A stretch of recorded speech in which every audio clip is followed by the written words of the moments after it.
This Yes. conference will now be recorded. Yeah. Yeah. Hi, good evening, everybody. So, couple of days back, we had the planning and scheduling part one session. This particular session is a continuation to that, and we will also have a part three session on Monday. Um, I hope I'm audible. Yeah. Yes, ma'am. Yeah. Yeah. So, a brief introduction about myself. I'm an engineer by profession. I am also secretary of AAC India section. I'm currently working with the Bangalore International Airport, managing projects with the real estate division. Prior to this, I was working with Carley Infra and Larsen and Tubro. Apart from work, my other hobbies and interests are reading, performing arts, and gardening. So we'll move quickly to the subject because we don't. I mean, there's a lot of content to be explained, and we have about 60 minutes to go. So I'll try to do my best possible. If you feel that I'm going very fast, do let me know. I'll try to reduce pace and fit in the contents to the best possible way, in the best possible way. So I hope you all remember this metrics that we discussed last week during our last session. So basically, planning and scheduling. Both the Yeah, the components, the planning, the first component is planning, the other component is scheduling. In our first session, we predominantly focused on the planning part. Today, we will be discussing a little bit of planning plus a lot of schedule development phase, which is the 2A phase. So let me start with integrated master schedule or the IMS. So Shankar in his last presentation has given a brief introduction to IMS. Basically, IMS, may I request everybody to mute their mics, please?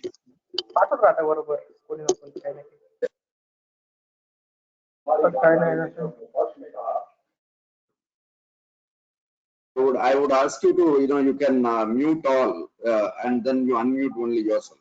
Okay, you can do that. Yeah. Carry on. Yeah. So basically, integrated master schedule integrates cost, schedule, and the technical performance into an interactive tool. So what is important here is to note that it is IMS is not just a report, but it is a tool.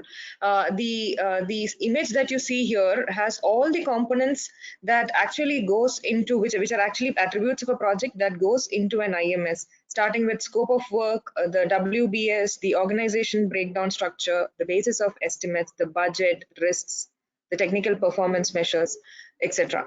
And for those few who are practicing EVMS, you would definitely need an IMS at the first, integrated master schedule at the first place, to build your EVM metrics and also establish the performance measurement baseline. Having said that, we should also know what we have to realize is that IMS cannot be done as by a single planning engineer sitting in a room. It has to be a collaborative effort, wherein the CAM or the control account manager will give the input, logic, and the sequence, and the planner calculates and determines the achievability. Now, if it is not achievable, then the team relooks at it and determines what are the valid and executable changes that can be made. So it is a collaborative effort, and it cannot be a one-sided schedule that somebody makes. Moving on to structuring of IMS. So IMS can be, yeah. So there are two ways to structure an integrated master schedule, or rather there are two approaches to structuring an IMS. One is an event-based approach, and the other one is a product-based approach. The event-based approach, or the integrated master plan, basically identifies the events within a project, and then further it is drilled down to different criterias and accomplishment. We will look at it as we move down on the slides. And the second approach is a product-based structure, which is, or the WBS. So WBS is nothing but an organized hierarchical decomposition of the project scope. Now, why do we have to do a WBS? because when you manage projects, you cannot manage project at the macro level. So we need to break it down into manageable portions, and that's where we do a WBS, break it down into small portions, and then have a control account manager managing that particular work package or a control account. So just to make that a little more clear, I've picked up a couple of examples from Passage. This is an event-based structure, which is an IMP. So here, if you look at it, you have an event followed by accomplishments, and each accomplishment is then broken down into criteria, and each criteria is broken down into a task. Vis-a-vis, in the next slide, you can see a product-based structure, wherein the same thing is translated into a product-based structure, where your first level of the WBS is the air vehicle, which is a physical component of the project.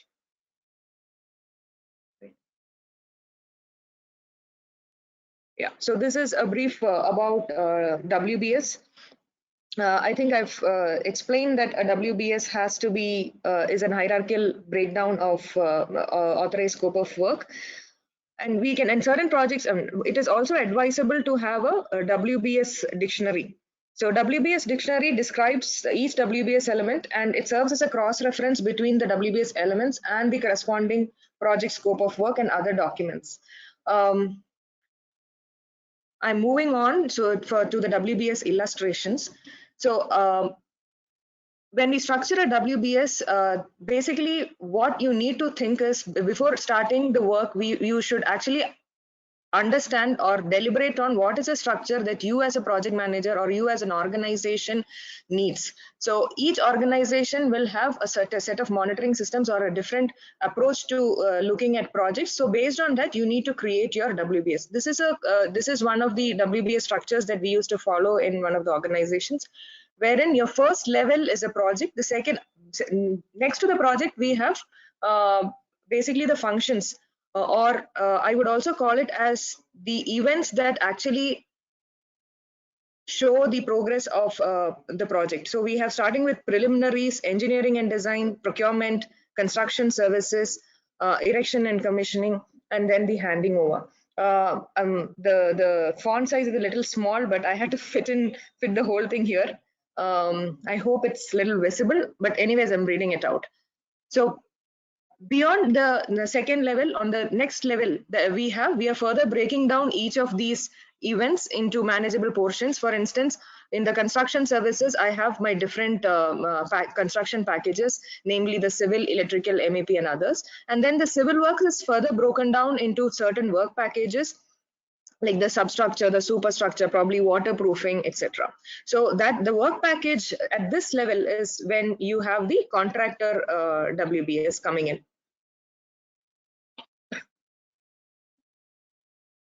So this is a typical contractor WBS. If you see the work package A that we saw in the previous slide is then further broken down into the contractor's WBS, which is building A, B, C, D, and under building A we have the substructure, superstructure, finishes, and so on.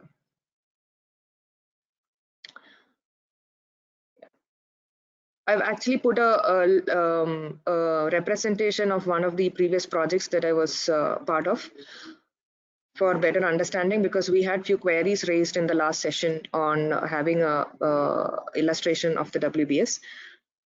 So if you look at this, when we start off, I'll be talking about a schedule hierarchy in the coming slides.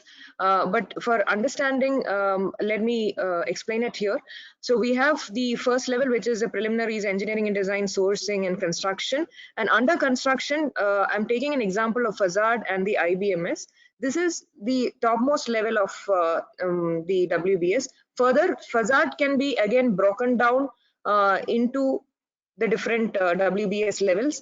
Now, what I'm trying to convey here is the importance of having a standardized WBS structure across the stakeholders in a project. So if you look at it, this is from a client side, the previous slide, this slide showed the level, the structure, the WBS structure from a client's schedule, which is actually further broken down under contractor WBS. If you look at it, the up to level 2, the structure still remains the same, which actually makes a lot easier for the monitoring and control systems to be established, because when you open a report, you actually know if you want to find out something, you exactly know which level to open up and check.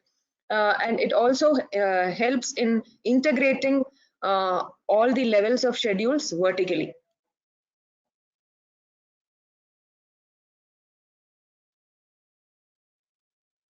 So here under Facade, as you can notice, the levels have remained the same. And engineering, and taking an example of engineering and design and procurement, it is the next level. When you open up, it is actually vertically integrated to the higher level. So engineering and design, when I open up, there is a submission and approval of shop drawing. If you have noticed, yeah. So here I have engineering and design. Under that, my next level is submission and approval of shop drawing, submission and approval of material samples. So when I go to my next level of schedule, I can actually vertically integrate it back to the topmost level. Yeah. So that was the WBS structure, or a product-based structure. Now coming on to the IMP structure, that is the integrated master plan, the event-based structure. That is basically characterized by or defined by events. First, we select establish the events, and each event is then broken down into significant accomplishments. Accomplishments are nothing but major steps that are required to complete the supported event, and it should be at least 2 per event. And also, when you're doing projects, one criteria that you can keep in mind is when you define the events at the first level, keep in mind to have at least 2 to 4 events, which comes to around 1 event per quarter in your schedule. And each accomplishment is then further broken down into criteria. Criteria is nothing but they are measurable indicators which establishes the completion of the accomplishment. So to make things much easier, I've put up an example. Hope that clarifies. So yeah, so my event that I have defined here is the completion of engineering and design. Now, if I have to monitor that event, then I have to break it down into certain accomplishments, which is finalization of concept, finalization of scheme, etc., etc. And the concept finalization is then again defined by certain criteria, which is probably the different trades that I have, the architecture, the structure, the MEP, etc. So the criteria is the level at which progress is measured, and then it is then further broken down into tasks. Yeah. So now that we have seen the 2 structures that are that are possible, or the architecting the IMS is what we were talking about till now. Let me also say that it is not necessary that you have to strictly follow one of these.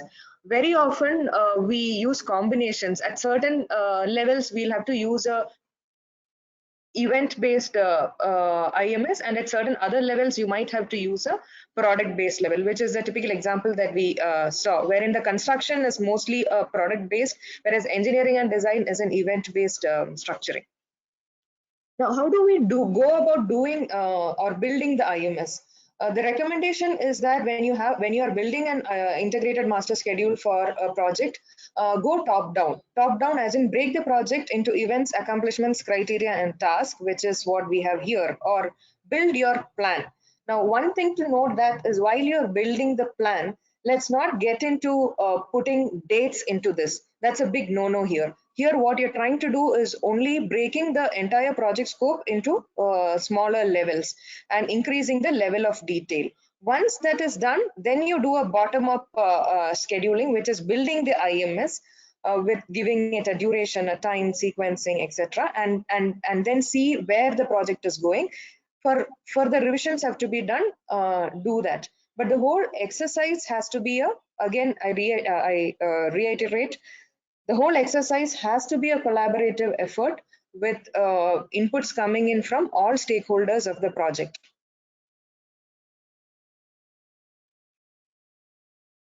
So many a times it so happens that when you start off a project, you may not have every single detail. So you will start off with a summary master schedule. This is the schedule hierarchy, and then go on to an intermediate schedule level, and then further break it down to a detail level. It also depends upon this is all the schedule hierarchy also comes into picture because many stakeholders involved in the project want to maintain a different level of schedule hierarchy. Like if you're probably a COO may not want to go to a detailed level of schedule, but they might want to see a summary master level schedule. Also, from another perspective, like if let's say I'm on the contract as a contractor, when I take tenders or when a contract is signed off, usually I have a summary master schedule that is defined in the project. And then further to that, I detail out an intermediate schedule, which basically represents all the activities, milestones, and phases of the project. And for actual monitoring at ground, I further drill it down to the detail level schedule, wherein which has to be status and monitored at a weekly level or a bi-weekly level. Now, now, you can also, it doesn't mean that you have to always start from a summary master schedule, open it up into different levels. Sometimes we also do a full detailed schedule, and then if you roll it at a level 1 or a level 2, you by default get a summary master schedule. Yeah, so those are few examples that we have put up. That's a summary master schedule. And when you open it up, you have an intermediate schedule. Further to this, next level of breakdown would be your detail level master schedule, which would be monitored on a weekly basis. Yeah. So, how are we on time? Yeah. Yes. I hope the pace is okay. Need some feedback. Yeah, fine. Yeah, Great. Yeah, okay. So, Yeah, Bhagya, it is good. Yeah, yeah. good. okay. So now that the structure of the schedule is done. Absolutely fine. Absolutely fine. Yeah, thank you. Now that the structure of the schedule is done, setting a baseline is something that everybody knows, that you need to set a baseline and you need to forecast it. But the point, hence I'll go through the slide very fast, but one thing that I very commonly come across is the misconception that a schedule needs to be baselined only at the start of construction. And it is a no. It is not that only when you start the construction you baseline a schedule. No, actually the moment you finalize your IMS, you need to set a baseline and start monitoring right from your preliminaries, engineering and design phase. Also, baselining a schedule is important from the earned value performance measurement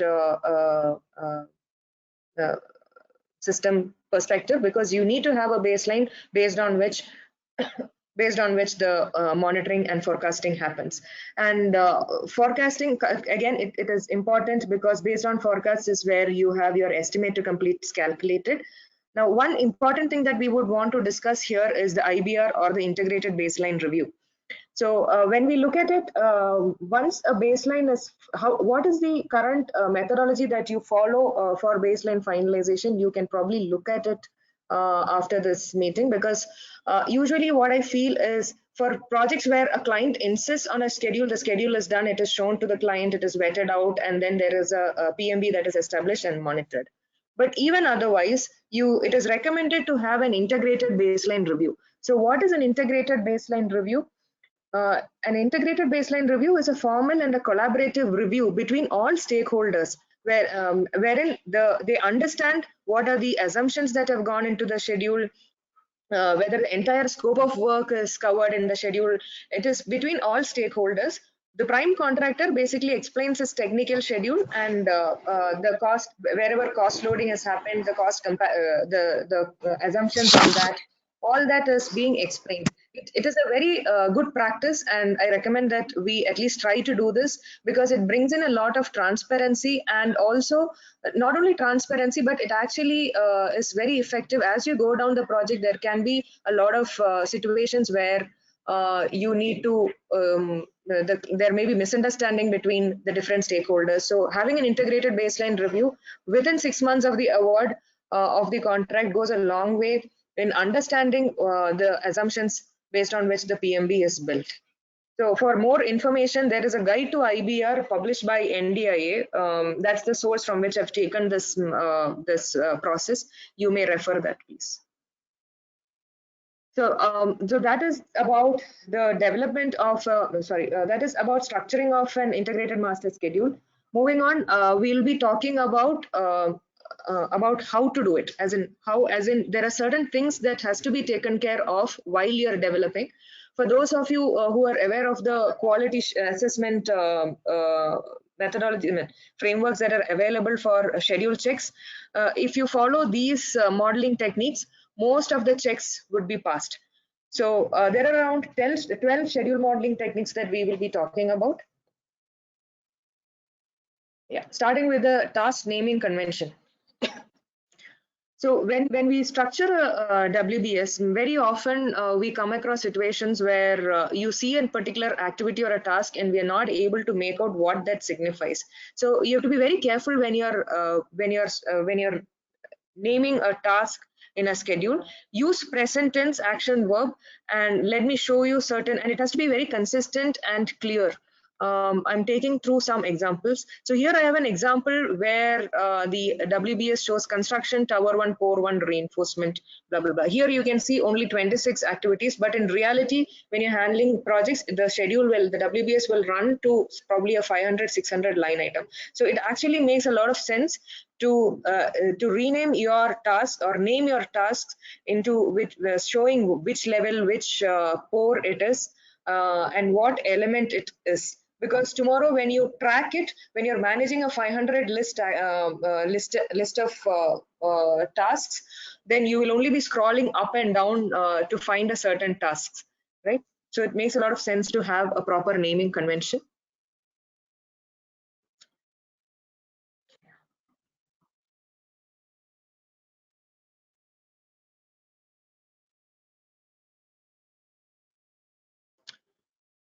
Yeah.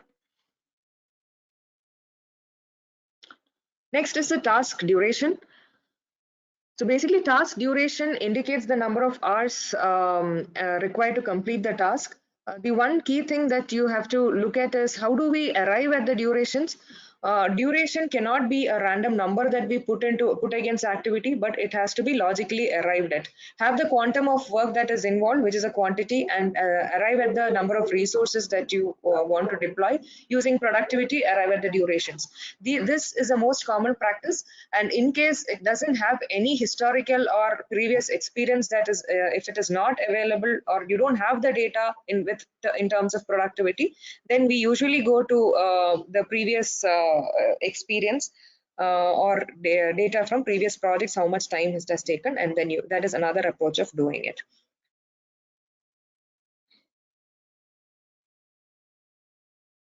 Yeah. So you have different types of durations. That is, I mean, I'll just skim through this. It's we have the actual baseline duration, which is a duration considered in the baseline. We have the actual duration and then the remaining duration. So a remaining duration is the time left or the time that you will take to complete a particular task. And the point to be noted, it need not be necessary that your actual duration and the remaining duration needs to be same as the baseline duration. Now, can we have different types of durations within a schedule? The answer is yes, you can have. Look at the second example. But what you need to be very clear is how your tool, right now, all the examples that I've put are in MSP Microsoft project. But if you look at it, the same set of activities, when I put it in days, I get a particular duration for the entire project. And when I put it in different types of duration, like in days, weeks, months, and all, then I get a different overall project duration. So while using a tool, it is very important to know. Yeah, it is very important to know how your tool works, have an understanding, and use it.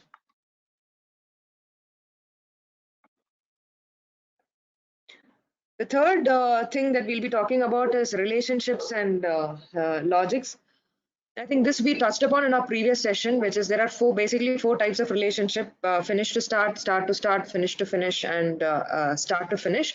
The ideal situation would be to use finish to start relationship continuously throughout the project. which is the most ideal situation, but certain times you might have to use finish to finish and start to start, but definitely start to finish is strictly not recommended. Let me go to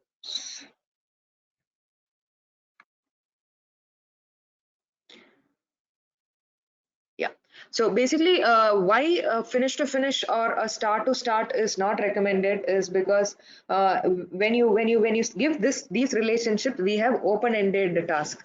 An open-ended task is not usually preferred. For instance, here we have this task open-ended. The finish of the slab shuttering is open-ended, and the completion of that task is actually not driving any other task, which in reality is not the case. Similarly, when you have a finish to finish relationship, the start of this no other relationship is driving the start of this task, which is again not the reality. So how do we what do we do about it?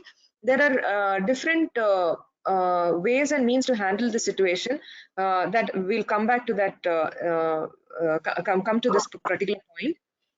Also, one reason why we shouldn't finish to finish is not, or having start to start and finish to finish is not recommended is also because it becomes very cumbersome to handle that schedule.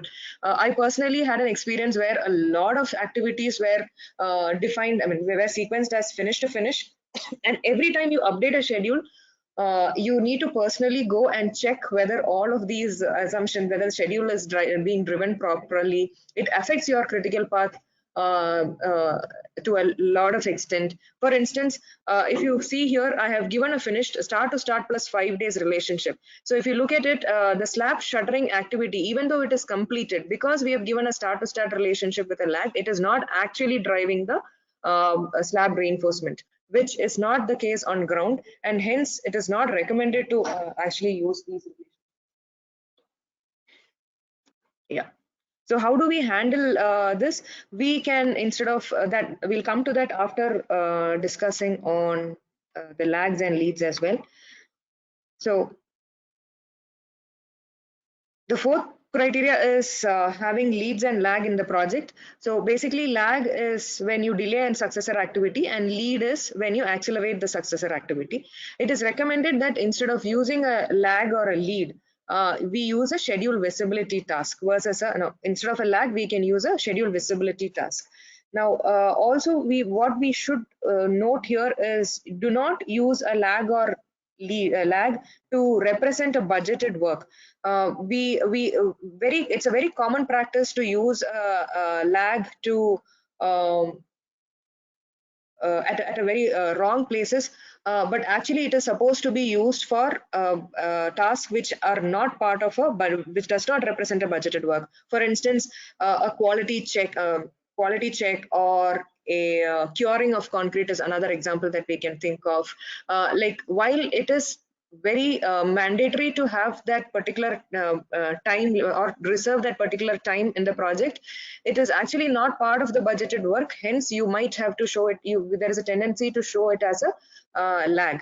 But a better practice in that case would be to give as a schedule visibility task.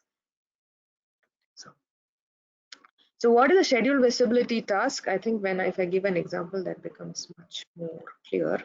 Yeah, so this is an example that I've picked up from Passage directly. So if you look at it here, the first example shows a lag of, on activity 4, you can see a 3 FS plus 20 days, but it does not, when you look at it, you have no clue as to why this 20 days have been kept. Whereas in the second form, where a schedule visibility task is incorporated with a duration of 20 days, you know why exactly that 20 days comes into picture. So this is another good practice that can be followed. Now, which again, now if I look at it, if I go back to my previous example of that shuttering and formwork, you would notice that in that case, wherein we had, sorry, to go back. Yeah. So what can be done in such situations?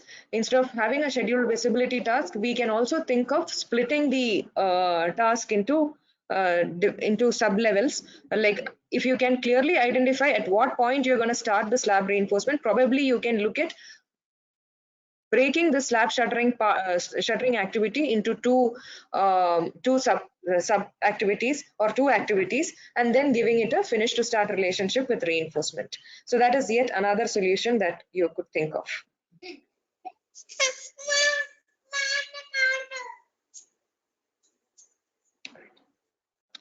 Yeah, so the next thing is the task constraints. Constraints are the restrictions that are set on a task, on a start or finish date of a task. So there are hard constraints and soft constraints. Soft constraints are the ones that wherein the movement is restricted to the left. That is for constraints like start no earlier than, finish no earlier than, where the movement, the logic is driven in the schedule to the right and the movement is restricted to left. These are called the soft constraints, and the hard constraints are the ones where it does not allow the logic to drive the schedule, and it is constrained on both the sides. It constrains all movement or restricts the movement to the right. That is what a hard constraint is. Hard constraint is a must finish on, must start on. These are hard constraints. Now, one thing we all have to do is when you're using a constraint, it's a good practice to document the reasons for using a constraint. Ideally, it's the slides are not moving, Bhagya. We are on the task constraint slide, right?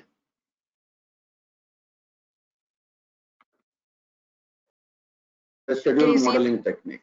Yeah, now it's fine. Yeah. So these are the two types of constraint. There is a soft constraint and a hard constraint.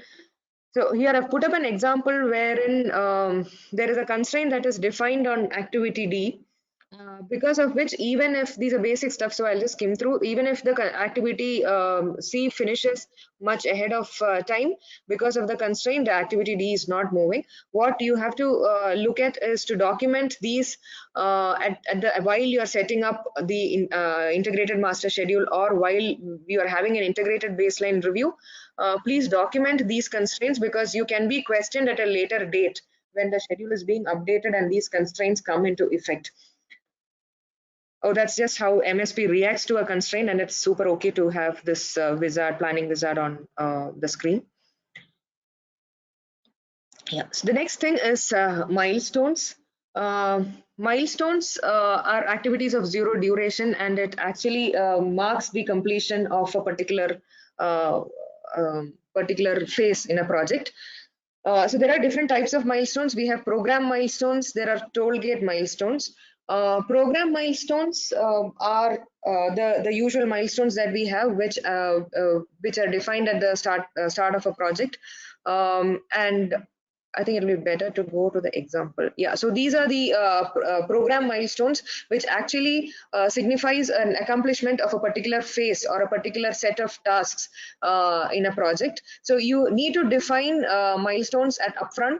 And usually it's a good practice to for reporting also, to report the movement of milestones vis-a-vis showing opening up the entire schedule.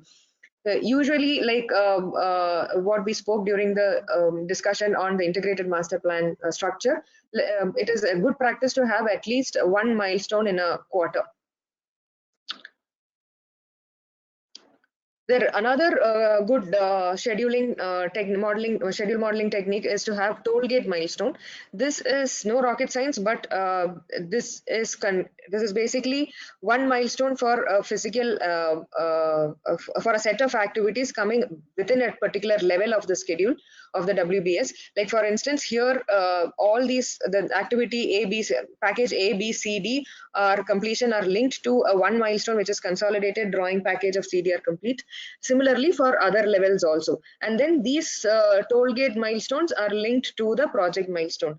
Now this is very simple to look at. Certain things that we'll be talking about today are very basic and simple things to do, but why we are talking about it is, if not done, you will end up spending a lot of time while you're updating and analyzing the schedule month on month. Now what will happen if we don't have these toll gate milestones is the system will take more time to, because otherwise what will happen is the technical package CDR will have like 7 or 8 predecessors, and the logic network becomes so complex that analysis becomes difficult, and hence it is recommended to have toll gate milestones for better modeling.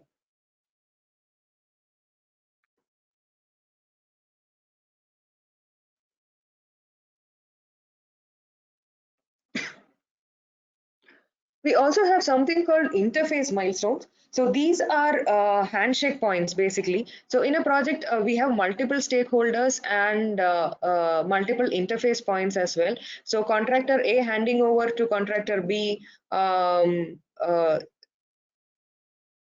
marking his start of work and all of that. So these interface milestone basically shows the handshake points where one particular stakeholder hands over to the other or gives clearance to the other stakeholder. So it's good to have interface milestones in place. Here I've put in clearance to other contractors.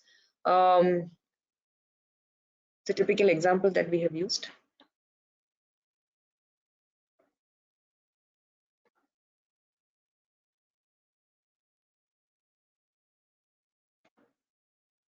Yeah. So the next thing that we should be doing is having summary tasks and hammocks. All of you must be knowing what a summary task is. It basically rolls up the group of tasks and summarizes the cost, the duration to a summary level. Now, whereas hammock task is slightly different. I think it will be easier to show it with an example. However, for understanding it, basically it's a roll-up or a summary of a schedule information, which regardless of the physical location or the parent WBS element. I'm reading out this definition so that when you go to the example, I think it will be more clear. Yeah, so this is these are the summary tasks. Now, one example that I've put in is make sure that you don't give a predecessor to a summary task. It actually throws your schedule haywire. This is a wrong thing to do. It's a don't do example, and that's the right thing to do. Yeah. So what is a hammock task?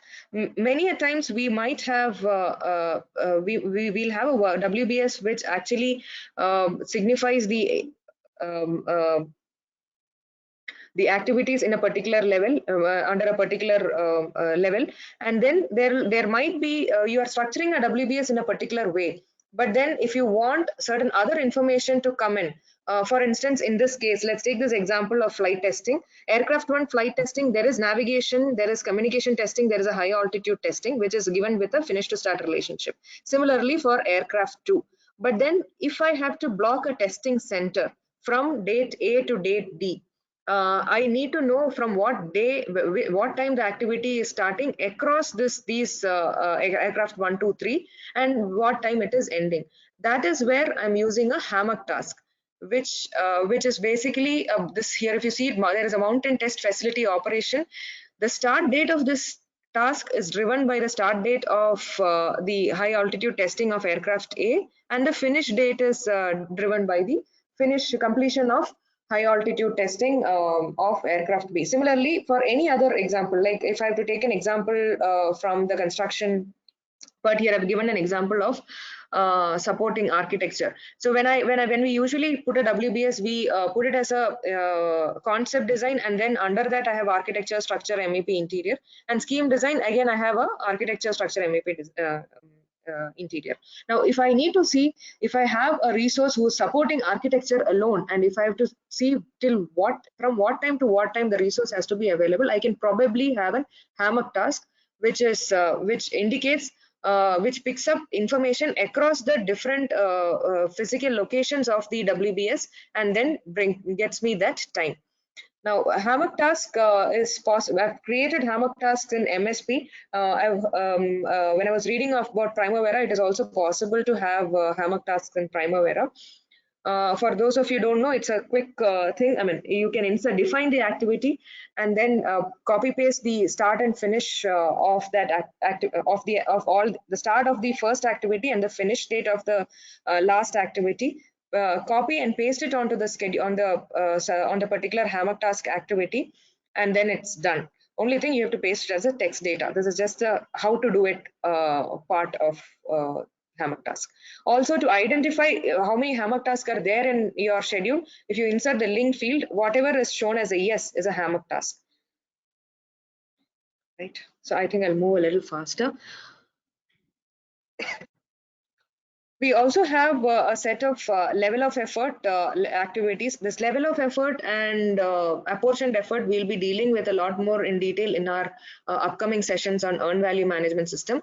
But if you have a level of effort activity, make sure that it doesn't have a budget associated with it. And these are activities that are purely supportive in nature. Usually the activities that come under level of effort is your quality control, project management, all of these are level of effort activities. And for those of you who are familiar with the EVMS concept or the EV, the plan value and the earn value for level of effort activity will be always be the same. Make sure that your level of effort activity does not come in the critical path.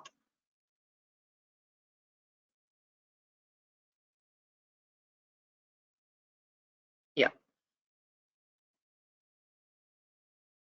Then we have something called an apportioned effort.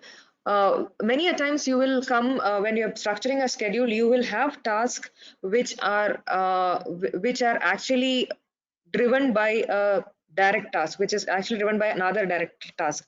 For instance, if I'm tendering out and procurement and contracts control account manager is responsible for releasing a particular tender, let's say appointment of a architectural consultant, and the inputs have, even if the procurement and contracts and procurement CAM is responsible for that particular activity, a lot of support comes in from the design CAM. So we might have another task called a support tendering activity, which is the support task, and the support task will have an apportioned effort. Usually we can represent this apportioned effort task using a hammock task, or you can use a normal task and represent it as support. I think if I go to the example, it becomes much easier. Yeah, so the example that I was talking about, I've put it as a main civil contractor appointment is the direct task, and the apportioned effort is design clarifications required for the main civil contractor's appointment. So my apportioned effort is this, the serial number 8, and the main task is main civil contractor. Now there are two ways of modeling it. I can either model it as a hammock task. I can either model design clarification as a hammock task, or I can model it as a normal activity with the start date and finish date being the same as the main activity.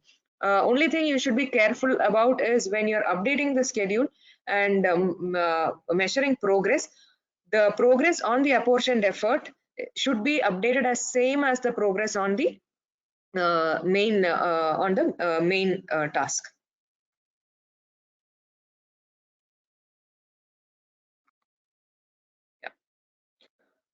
Next, we have calendar. So calendar is, I think most of you would be knowing, every project should have a calendar. We set calendars up front, but there are different types of calendars. You have a project calendar, you have a task calendar, you have a resource calendar. And of course, the order of precedence is the same. The project calendar takes precedence over the task, and task takes precedence over the resource calendar. Is it okay to have multiple calendars in the same schedule? It's perfectly okay. Only thing you should understand, again, I would like to say that the moment you use multiple calendars, have an understanding of how your tool that you're using works when you have different calendars for different activities. For example, in this case, I have put activity C to be a different calendar than I've put a separate task calendar on activity C, which is different from the project calendar, and that is why it is showing an information that this task has a separate calendar. And also when you're using different calendars, your total slack or the float changes. And this is only common sense. It's nothing, no rocket science here. That's because if you have used a separate calendar for a particular task, because of which a holiday is becoming a working day, and hence that number of days of slack or float changes. So these are subtle things that you need to understand, and don't get bogged down with these features of the tool. What I'm trying to say is understand the tool while you're making such changes. Yeah. Then we have the schedule calculation algorithm. I'm not going to go into the detail because we captured a lot of this during our last session. Have an understanding of all the schedule calculation algorithms while you model your schedule. And last but not the least, you can have schedule margins. From coming from my personal experience, there was this case where I was presenting the project schedule to the management, and boss asks, so how much of contingency have you kept on, or how much of contingency you have kept on the schedule? And then I realized that probably I don't have an answer to this question, because we really don't build in a contingency onto the schedule, right? Like how you have a contingency to the cost. So that's where schedule margins can be helpful. So you can actually have a schedule margin, but which is owned by the program manager. But of course, this has to be discussed, deliberated, and then arrived at. You can also establish a schedule margin based on your risk management system. So you might have you might have identified risk, you might have identified the time and cost associated with the risk. You can run a simulation, achieve at the probability that you want to keep level of decide a level of confidence that you want to keep at the project for the project, and then whatever is the buffer that you get, that you can build in as a title as a schedule margin.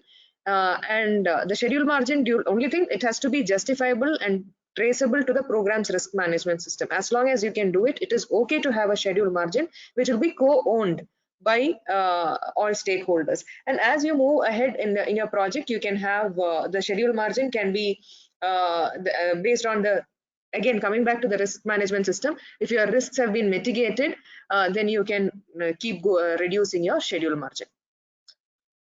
Many a times we usually, I've personally not kept a schedule margin till now, but this is something that we can all do. Yeah.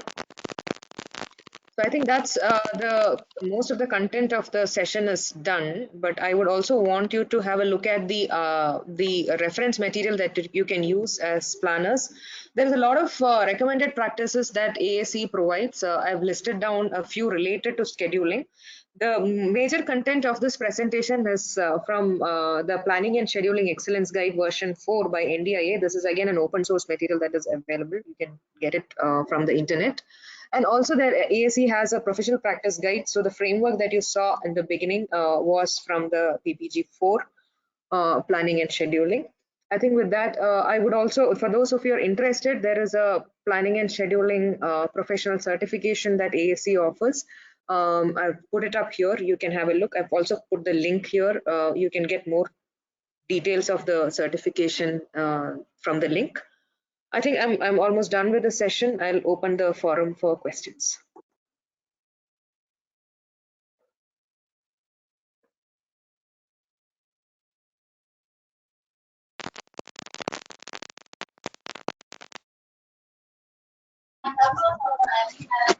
Hi, Bakia. Hi. Yeah, can you just brief about the schedule risk analysis, which you did not touch about in this presentation?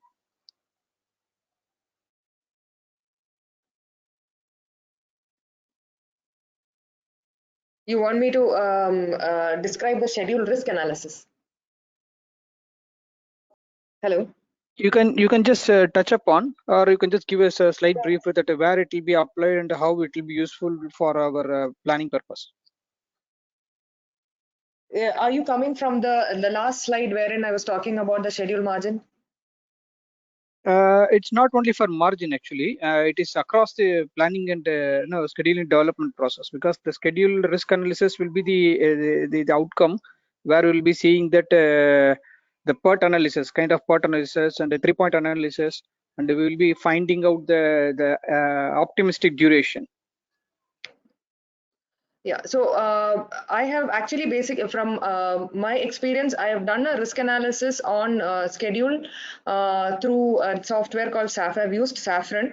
Basically, the way I've done it is we have had a risk management system meeting wherein we have identified the risk and also quantified the time that is required for each of the, if that risk occurs, what is the time impact on the schedule and the cost impact. Like this, we list down all the risks that can happen in a project, and then what are the activities that get impacted by if that risk occurs. So then you can link that particular risk event to those activities And then if you run a statistical model, usually nowadays we have a lot of softwares available for that. The one that I used was Saffron Risk. So when you run it works on the Monte Carlo simulation. So when you do that simulation, you get and also define a probability level. I mean, I'm putting the whole thing into a 1 minute answer, but really it is a topic of its own. We can also have a separate session of how to do it, but right now I'm just saying what is the macro level of doing it.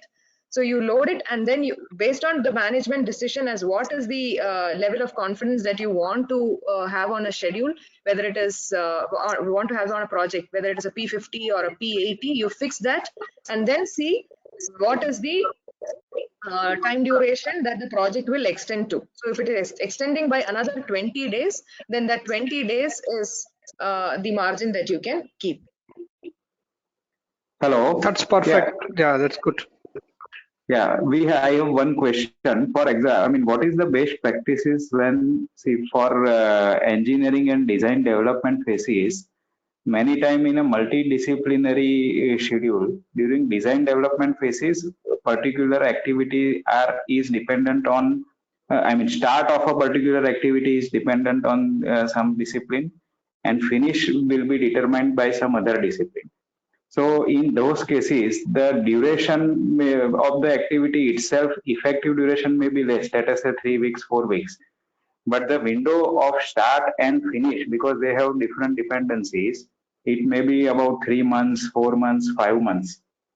So in that case, and if there are more such activities, what kind of duration or activity type we should put as a best practices? What most of the time we are doing or ending up doing is to have SS and FF relation, because starting is with some activity and finish with some other dependency, and then we adjust the duration to picture or to present the duration concept what we can imagine. But in that cases, the duration becomes very large, which may not be actual effective duration. The other is as you explained in this presentation, it is to assign as a hammock activity. But is it a best practice to also assign lot of hammock activities in a particular schedule? I hope I am clear in my question. Yeah, let me take that question. So my answer to this is the engineering and design. If you are specifically asking this with respect to engineering and design, no, you need not have a hammock task for engineering and design unless it is if there is one something that you need to separately monitor. So let me tell you, hammock tasks are only additional information that you add to the project. Right. So if you want to, the way we did it in one of our projects is, if you have to monitor engineering and design, we also break it down. There is no start to start relationships that we have established. We have broken it down into the different phases of design, which is a concept, schematic, detailed design, and good for construction. And under concept, I agree. I totally agree with you when you say there are a lot of interdependencies between architecture, structure, MEP. So when under the concept and schematic, we have further broken it down into architecture, structure, MEP, and assigned the duration that is required for that particular concept finalization of MEP based on our benchmarking with our previous experience. So engineering and design is one area where you might also require a lot of, that's what at least what we did. We took 3-4 other projects history, where how much time was taken to close each stage, and then gave a finish to start relationship between each of this. Ideally, even though we say that everything happens together, it actually doesn't. Unless your architectural intent is closed, your structural guy will not start off, and until the structure detailing is done, the MEP for concept will not be started. So there is actually a sequence of activities, and each of this activity can be further broken down based on the deliverables that are expected out of that particular stage. So many a times what happens is, when you say concept for that particular trade is complete, we go by what the consultant says. Instead of that, if we have a set of deliverables that marks the concept completion, you can cross check whether all of those deliverables have been received, and then mark it as 100% complete or a 50% complete. So it is actually not required to have a start-to-start relationship or a hammer Okay. task. Good. I mean, I got your Others view. also can pitch in if you have other views on this. Ma'am, my question is regarding monitoring, if I may ask. Yeah, excuse me. This question, I mean, just on this question on your response, if I reflect the question, it is like one activity whose start is determined by dependent on some activity, let us say activity A, and its end is determined by activity C. Right? I have activity B whose start will be determined by activity A and end will be determined by activity C. So what relationship should I put? Because the schedule will take only one driving relation, either finish to finish plus some lag or start to start and some lag. So how can So we? remember one thing that I told, you can even, instead of using a schedule visibility task or a hammer, you can actually look at breaking this activity B into two parts. If you can identify that single point where this can be changed into a finish to start relationship, you can think of breaking that activity B into two parts and then give a finish to start with A to B and then or B1 and then subsequently B2 to C. Okay. Does that help? Yeah, that's good. I think that's the right way of doing it. Yeah, I think that's a logical way to do it. Yeah. Amit, you had a Ma'am, my question? question is from, yes, ma'am, it is from monitoring. Many times in a project, we are asked that what is the total progress of the project? And for that, I guess assigning weightages to the different activities is the only option. So how do we do Amit, that? How do we decide the weightage? Amit, we have another session coming up on earned value management system. I would want you to attend that session because you will actually get a percentage complete based on if you know more about it. Of the total project, na? Pardon? I mean to ask, means we need the total percent of the project, not for the individual activities. Yeah. Okay. Thank you. We'll see with an examples and on GVP session. Yeah.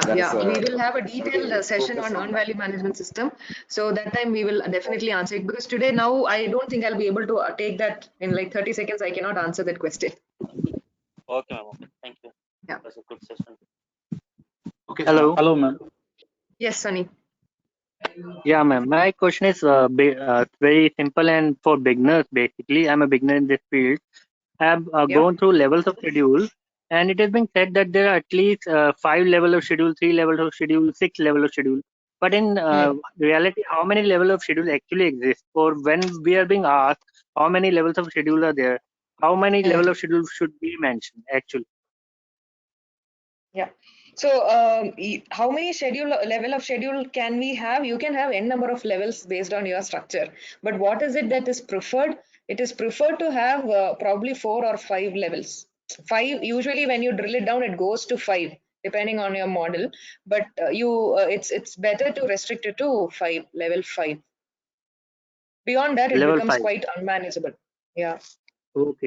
Okay, the level 0 is project level and level 1 is management level schedule. This is fixed for all the levels, or it depends upon our scope of work. Yeah, so remember the architecting and IMS part that we dealt with at the beginning of the session. So you can actually decide the structure based on what the organization wants and then detail it out. I cannot say that the level 1 has to be this, level 2 has to be this. No, I may not be able to say that. That is something that each organization and the project has to decide as to what is the way you want to see the project WBS and then move forward. We wanted to see it at a particular level and particular way. That's why we structured it as engineering and design, procurement and construction. There are also others who would want to actually see a physical component first and then the subsequent procurement and construction. Absolutely fine. So it all depends on the way you want to see the structure. Okay, got it. Does that answer your question? Yeah, Hello. it does. Hello. Hello. Yeah. Ma'am, Javed here this side. A very Yes, sir. wonderful presentation done. I'm attending this session for the first time. And what I Okay. can observe is there are 5 sessions. This is the 5th one. So, is there any way I can get access to the previous 4 sessions? I would request the admin to take up this, admin or Shankar sir to take this question, please. Javed, you can send a request to admin@aacindia.org. I have sent you the email ID in the chat. Okay, as a response to your Sure, sir. Sure. thing, and you send it to them. We'll get back to you. Bhagya, one question from my side. Yes, Javed. Yeah. So I think in a complicated schedule, we want to kind of get a dashboard or a summary of the percentage progress of the summary level task. It is very difficult to move around the entire project. So is there any way you can roll up to top of the project all the summary percentage progresses and all? Yes, definitely, Kapil, it is possible. And that's where I think we have another session that is happening on the earned value management system. I would request you also to attend this. It is definitely possible because EVM integrates cost and time and then gives you that percentage progress of the project. And I would strongly recommend you to attend that session. It is next week, right? We'll send out an email, emailer, mass mailer. You will get to know about that session. Please attend. We will discuss then.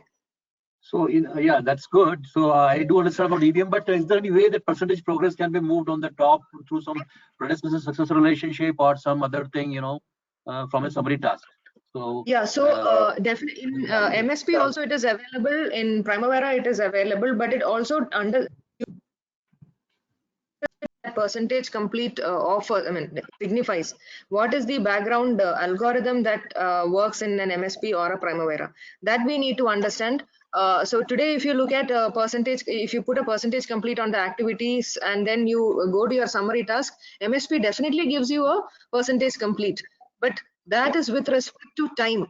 And there is some background algorithm that goes runs behind based on which that percentage is given. Right. But I would strongly suggest not to go by what the system gives. First have an understanding of how that percentage complete is getting rolled up. Otherwise, it will be just a number and we will not be able to drill down to the details. So you're saying suggesting EVM, use EVM for the percentage progress, right? That is more accurate. Kapil, EVM, when you say an EVM, it's not about just the 3-4 formulas alone. Right, when we say, our EVM is about an integrated planning, scheduling, performance measurement, and a reporting system. Right. Right. So this answer to this is not one line. In fact, if you look at it, even if you need to understand an EVM completely, it's about 2 days to 4 days of workshop is what will be required. Right. And even Section India section also conducts frequently and the workshops in integrated program management and value end value system. When if you attend the session there, which will be a part of this series, maybe we'll be giving an introduction to that. The progress measurement also, and we'll be dealing with in bit detail. It's too short to answer. Right. Let me end the session and then we'll take it. Thank you. Yes, yeah, and you can write to us also and one-to-one. We can help you with that. Yeah. Okay. Thank you. We have so much of softwares planning and scheduling and all, and most of the construction projects are still getting delayed despite we do so much of planning of resources, monitoring. What can be the solution to it? Yeah, you can answer, Bhagya, otherwise I will answer this. Yeah, I think please take the question. Yeah, see, let me tell you, having just a tool, right, is not going to solve the problem, right? A fool with a tool is still a fool, right? There's a presentation from, from University of Oxford, Said Business School. We should actually see listen to that.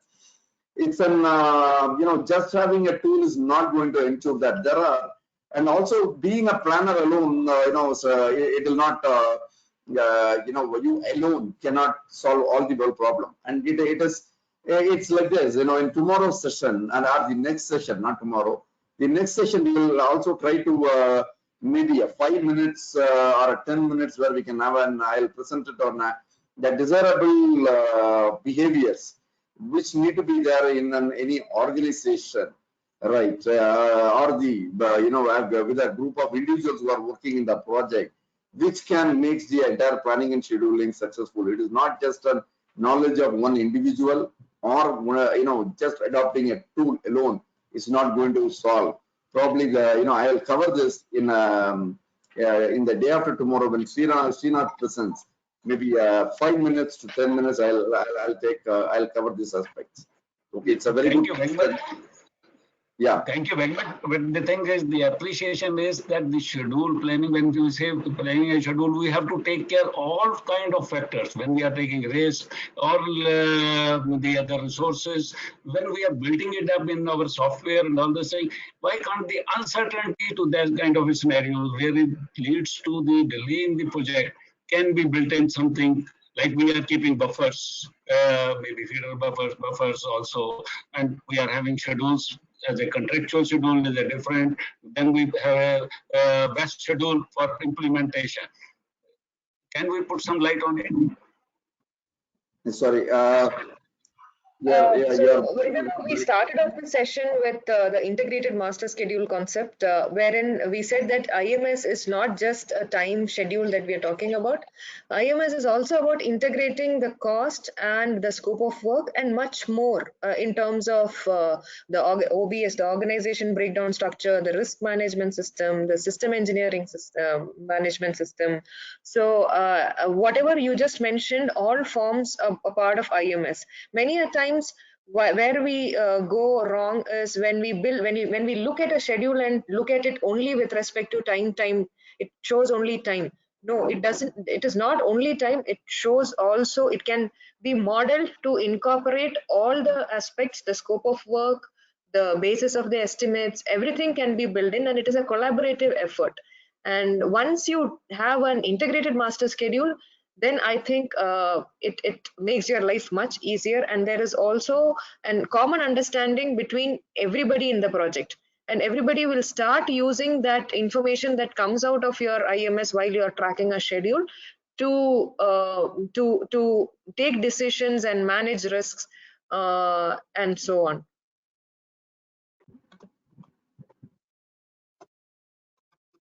Did that answer your question? This is not a question, Bhagya madam. Yeah. Great. So you can call me Bhagya, please. I attended many scheduling conferences, attended seminars, but this is far above all of that. Oh, thank you. Oh, yeah. Thank you. I'm humbled. Thank you, sir. Thank you. I think it's 9:08 in India time, right? 9:09 now is about 9 minutes. We have crossed the scheduled time. I think it's a time to close. If you have got any questions, you can write it to admin. You can fill up the feedback form, and also you can ask your questions. We'll see to that they're all answered.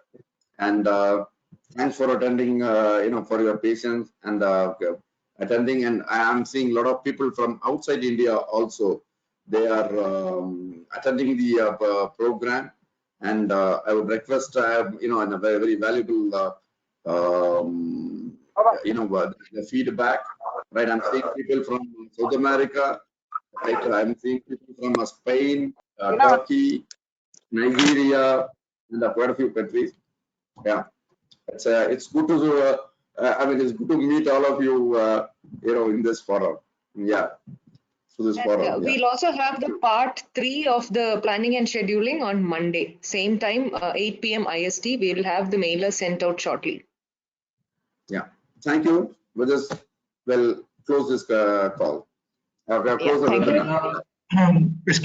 Hello. Hello.